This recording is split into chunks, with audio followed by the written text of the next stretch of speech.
జగనమ్మ గారు అమ్మ చీర తీసుకున్నాడు చూడండి. మన ఎమ్మెల్యే గారికి వెళ్ళి కదా చూడు, మళ్ళీ పట్టుకో నానా. అక్కడ ఎవరున్నారు దగ్గరలో అడిగితే అది నేను ఇస్తూనే వస్తున్నా ఇప్పటిదాకా. ఇక ముందు కూడా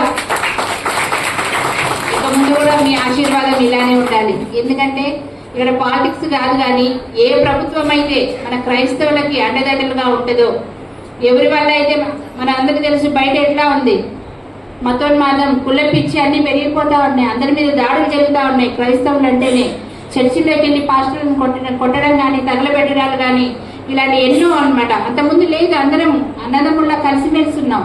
అలాంటిది గత కొన్ని సంవత్సరాల నుంచి చూస్తే మరి మన దేశం అంతా కూడా చాలా అధ్వాన్న పరిస్థితుల్లో ఉంది. మన రాష్ట్రం ఆ విధంగా అవ్వకూడదు అంటే మనం ఏ ప్రభుత్వం అయితే మనకు అన్ని విధాలుగా మతపరంగా కానీ, కులపరంగా కానీ, మన ప్రార్థనల పరంగా కానీ స్వేచ్ఛ ఇస్తారు అనేది మనం ఆలోచించుకొని ఆల్రెడీ మనం గెలిపించుకున్నాం. అదేవిధంగా ఇక రాబోయే కాలం చాలా క్రూషియల్గా ఉంది. మీ సంపూర్ణ మద్దతు మాకు కావాలి.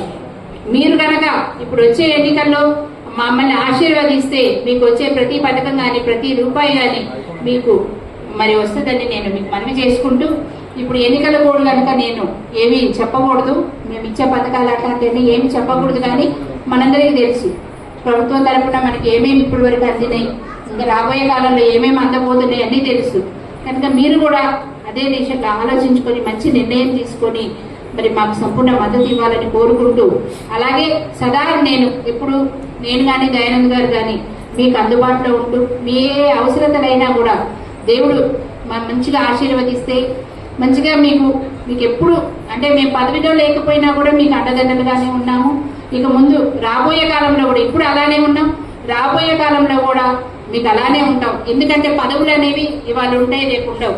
కానీ మనుషుల మధ్య ప్రేమ అనురాగాలు కానీ, అనుబంధాలు కానీ ఇవి ఎల్లవేళలా ఉంటాయి. కనుక మీరు మా మీద ఏ నమ్మకం ఉంచి గెలిపించారో అదే విధంగా మేము కూడా అదే బాటలో నడుస్తామని మనవి చేసుకుంటూ, మరి ఒక్కసారి ఇలాంటి ఫంక్షన్స్ ఇంకెన్నో జరుపుకోవాలి, నేను మళ్ళీ మీ దగ్గరికి రావాలి, సంబరం చేసుకోవాలని ఆశిస్తూ మరి అవకాశం ఇచ్చినందుకు కరుణాకర్ గారికి, మన డైరెక్టర్ గారి దంపతులకి ప్రత్యేకంగా ధన్యవాదాలు తెలియజేస్తున్నాను.